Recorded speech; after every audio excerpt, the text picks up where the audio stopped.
जब धुरंधर the revenge जैसी फिल्में आती है तो इसका फ़ायदा किसको होता है? कुछ क्रिटिक्स का कहना है कि फिल्म इंडिया वर्सेस पाकिस्तान को हिंदू वर्सेस मुस्लिम के रूप में दिखाती है। क्या किसी फिल्म में एक सिटिंग प्रधानमंत्री की असली फुटेज का इस्तेमाल करना सही है?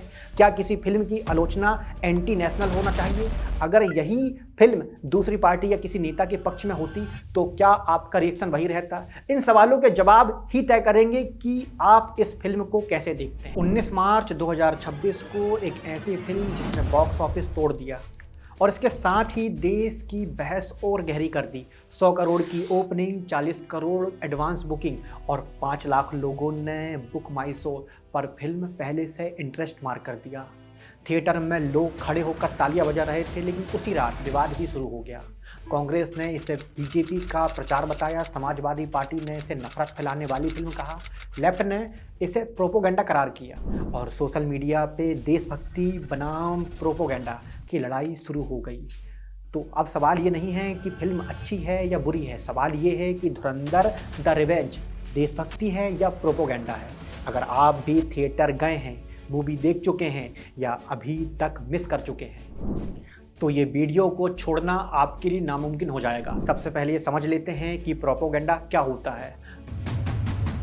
प्रोपोगेंडा फिल्में सिर्फ मनोरंजन के लिए नहीं बनती, उनका असली मकसद होता है आपके दिमाग में एक खास नैरेटिव ठूंस देना बिना बोले। जब फिल्म एक तरफ ईश्वर बना देती है, दूसरी तरफ शैतान, जब एक सरकार, एक नेता एक समुदाय को बिल्कुल सही और दूसरे को बिल्कुल गलत दिखाती है, तब वो फिल्म प्रोपोगेंडा बन जाती है। अच्छा, ये फिल्म पूरी तरह झूठी भी नहीं होती, बल्कि वो सच्चाई को एक खास कैमरा एंगल से दिखाती है, जिससे दर्शक खुद ब खुद वही निष्कर्ष निकाले जो बनाने वाले चाहते हैं। धुरंधर द रिवेंज इसके पहले पार्ट की सीरीज सीक्वल है। फिल्म में पहले ही बता दिया गया है कि ये फिक्शनल मूवी है, मतलब कि कल्पना पे आधारित है। कहानी एक रॉ एजेंट की है जो पाकिस्तान के अंदर घुसकर टेरर नेटवर्क को ख़त्म करता है। इस पार्ट में उसका मिशन और बड़ा हो जाता है। अब वो आईएसआई के अंदर तक पहुंचता है और 26/11 संसद हमला, IG 814 जैसे हमलों का बदला लेने की कोशिश करता है। फिल्म में दिखाया गया है कि कैसे पाकिस्तान से फेक करेंसी, टेरर फंडिंग, यहाँ तक कि भारतीय चुनावों को इन्फ्लुएंस किया जाता है। कहानी के क्लाइमैक्स में 2016 की नोटबंदी को एक बड़े मास्टर स्ट्रोक की तरह दिखाया गया है। फिल्म का सबसे बड़ा विवाद यहीं से शुरू होता है दोस्तों। इसमें प्रधानमंत्री नरेंद्र मोदी की असली फुटेज का इस्तेमाल किया गया है। 2014 का शपथ ग्रहण समारोह और 2016 की नोटबंदी अनाउंसमेंट। फिल्म में यह दिखाया गया है कि नोटबंदी से आईएसआई का पूरा नेटवर्क टूट गया, लेकिन सवाल ये है कि क्या ये सच है या सिर्फ एक नैरेटिव है। 8 नवंबर 2016 को नोटबंदी लागू की गई। सरकार ने इसके पीछे कारण बताए ब्लैक मनी खत्म करना, फेक करेंसी रोकना, लेकिन आरबीआई की रिपोर्ट के अनुसार करीब 99.3% पैसा वापस बैंकों में आ गया, यानी जो ब्लैक मनी बाहर आने की उम्मीद थी वो नहीं आई। कई इकोनॉमिस्ट और नेताओं ने भी इस फैसले की आलोचना की।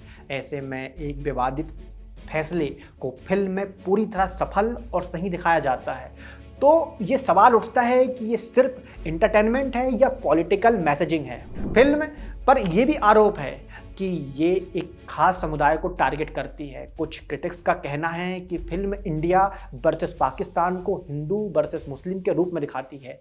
वहीं सपोर्टर्स का कहना है कि टेररिज्म एक वास्तविक समस्या है और उसे दिखाना गलत नहीं है। सच्चाई शायद इन दोनों के बीच कहीं है, लेकिन यह बहस इस फिल्म को और ज़्यादा कॉन्ट्रीवर्शियल बना देती है। इस फिल्म को गल्फ के 6 देशों में बैन कर दिया गया है और कारण बताया गया है political sensitive content. International media ने भी लिखा है कि ये फिल्म हिस्ट्री और पॉलिटिक्स को इस तरह मिलाती है कि ये प्रोपोगेंडा जैसा लगती है। हालांकि कई लोगों को ये एक मजबूत देशभक्ति फिल्म भी लगती है, यानी रिएक्शन पूरी तरह डिवाइडेड है।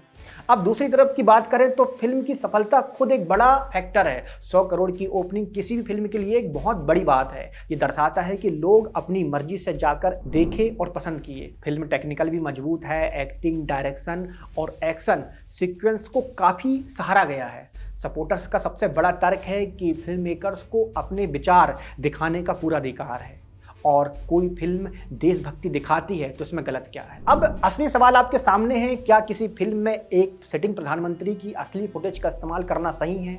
क्या किसी फिल्म की आलोचना एंटी नेशनल होना चाहिए? अगर यही फिल्म दूसरी पार्टी या किसी नेता के पक्ष में होती तो क्या आपका रिएक्शन वही रहता? इन सवालों के जवाब ही तय करेंगे कि आप इस फिल्म को कैसे देखते हैं।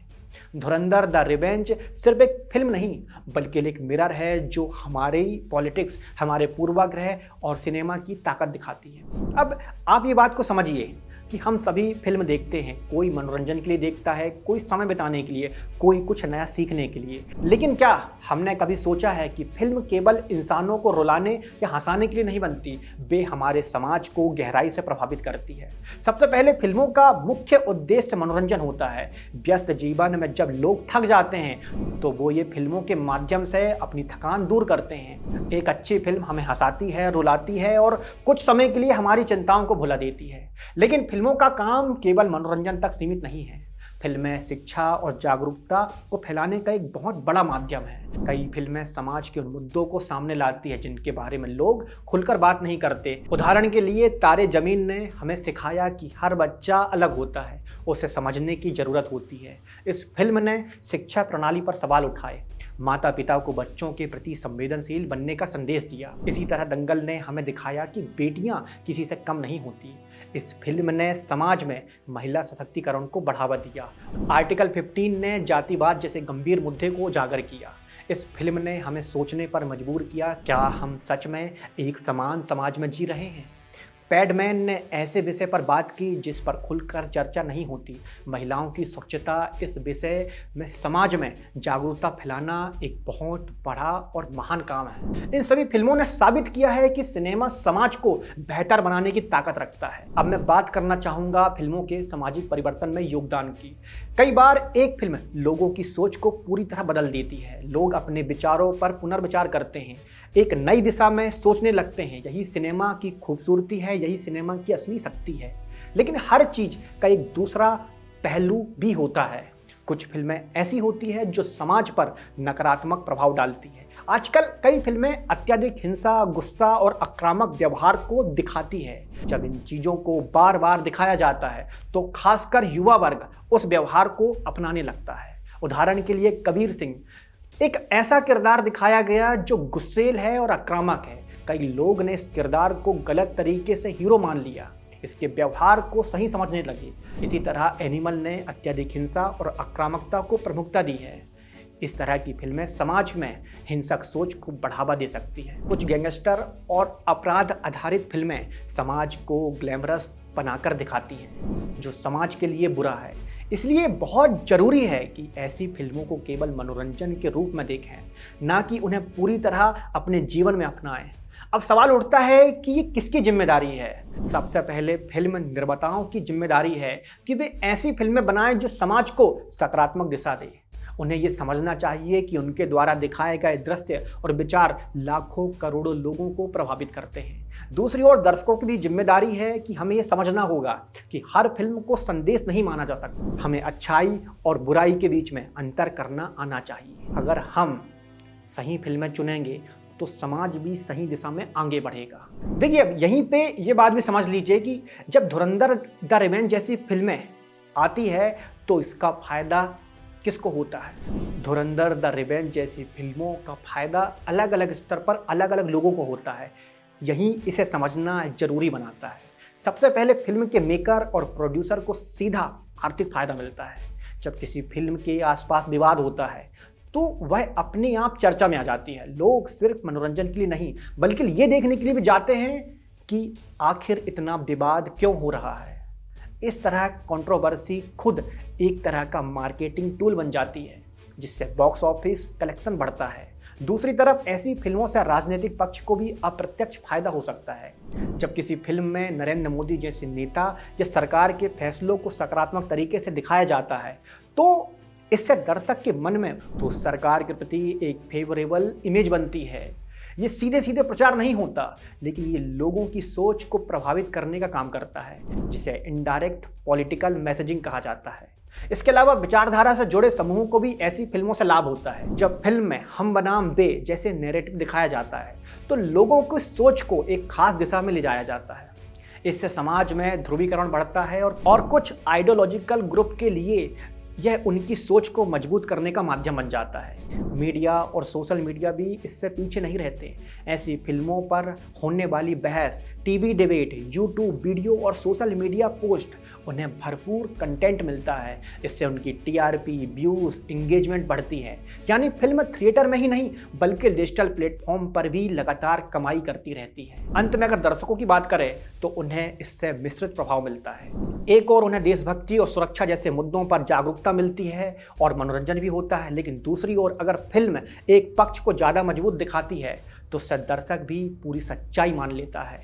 इससे उसकी सोच प्रभावित हो सकती है और वे बिना सवाल तय किए एक नैरेटिव को स्वीकार कर सकते हैं। तो आखिर में बात बहुत सीधी है, धुरंधर द रिवेंज सिर्फ एक फिल्म नहीं है बल्कि एक नैरेटिव है। कुछ लोगों के लिए देशभक्ति की कहानी है, कुछ लोगों के लिए राजनीतिक संदेश से भरी हुई फिल्म है। सच है कि सिनेमा हमेशा कहानी नहीं दिखाता, वो सोच भी बनाता है। अगर फिल्म आपको गर्व महसूस कराती है तो सोचिए क्यों। अगर फिल्म आपको गुस्सा दिलाती है तो समझिए किसके खिलाफ। और अगर फिल्म आपको बिना सवाल किए एक ही दिशा में सोचने पर मजबूर करती है तो वहीं से सवाल आपके शुरू होते हैं। इसलिए अगली बार जब ऐसी फिल्म देखें तो सिर्फ दर्शक मत बनिए, सोचने वाले दर्शक बनिए, क्योंकि आखिर में फैसला फिल्म का नहीं आपकी सोच का होता है। तो कमेंट में ज़रूर बताइए कि ये फिल्म देशभक्ति है या प्रोपेगेंडा है। ऐसे ही न्यूट्रल वीडियो को देखने के लिए आप हमारे YouTube चैनल को ज्वाइन कर सकते हैं। मिलते हैं फिर अगले वीडियो में, कुछ नया सीखेंगे, बेहतर बनेंगे। धन्यवाद। जय हिंद, जय भारत।